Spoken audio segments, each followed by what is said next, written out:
In every neighborhood, small moments can spiral into defining conflicts. Sometimes it's not politics or power that divides people. It's something ordinary, even innocent. In this case, it began with two young girls and a single phone.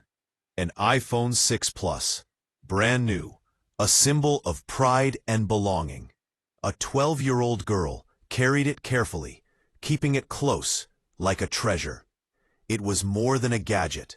It was a connection, a reflection of growing up in a digital world. But one afternoon in the park, that connection broke. Literally. A quick movement, a small misunderstanding, and the phone hit the ground. The screen shattered, and so did the calm between two families. What began as an accident quickly turned into an accusation. And soon, that accusation became a lawsuit. In the small courtroom where this story unfolded, the case seemed simple on paper. One mother demanding payment for a broken phone, another insisting it was a child's mistake. But underneath that surface was a deeper debate about responsibility, fairness, and what it means to raise children in a world of expensive technology. The plaintiff claimed her daughter's phone was snatched from her pocket, cracked, and ruined.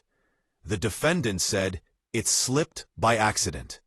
Both were mothers, both doing what mothers do, protecting their children, defending their version of the truth. It was no longer just about glass and electronics. It became a test of accountability between families, between values, and between generations. Inside the courtroom, the air was tense. The children tried to explain what had happened, but their stories didn't quite align. The judge listened carefully, not just to the words, but to the silence between them. Somewhere in that silence lay the real story. Was it an accident? Or a careless act that needed to be made right? And more importantly, who should bear the cost? Astor Array. The case grew into something larger. It forced everyone in the room to confront a question many parents face. How much freedom should children have when technology carries such a high price? Should the law recognize that childhood is filled with mistakes, and that accidents, though painful, are part of growing up?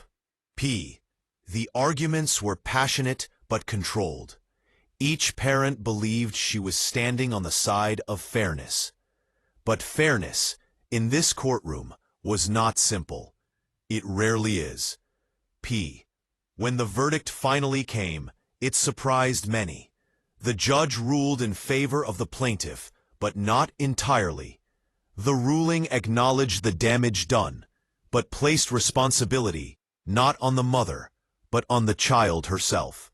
Under state law, the judgment was technically against the 11-year-old girl. It would remain valid for 10 years, renewable for another 10. A symbolic decision, perhaps, but also a statement that even at a young age, actions can carry consequences.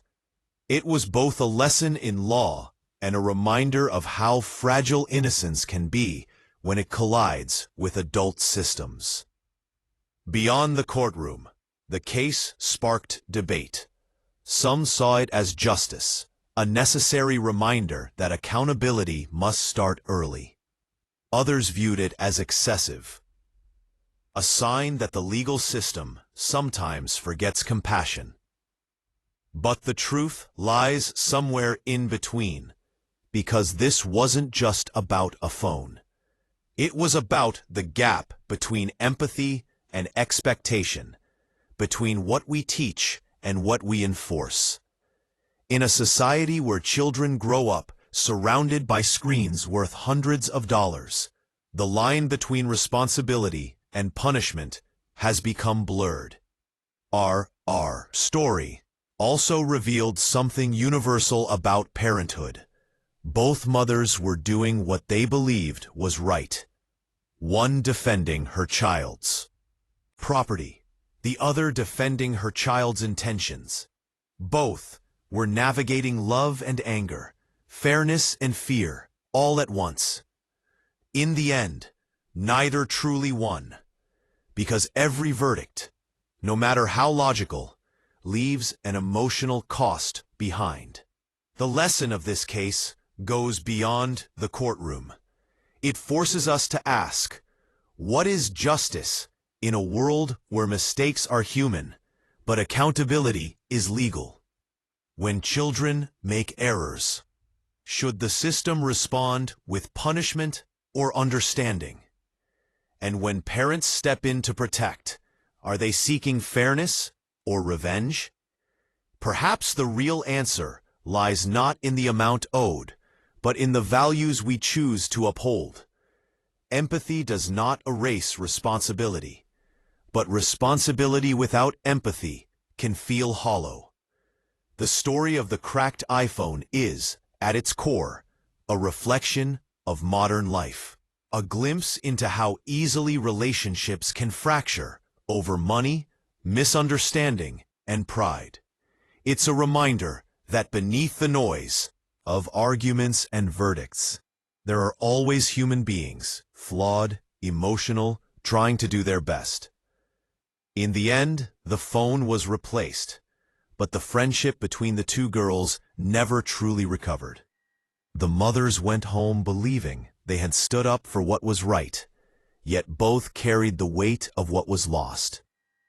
And as for the children, they learned early that in the world of adults, even accidents can leave lasting marks. The case closed quietly. No headlines, no protests, just two families forever connected by one moment of carelessness and a single question that still lingers. When a child makes a mistake, is it justice we should seek or understanding? Pause.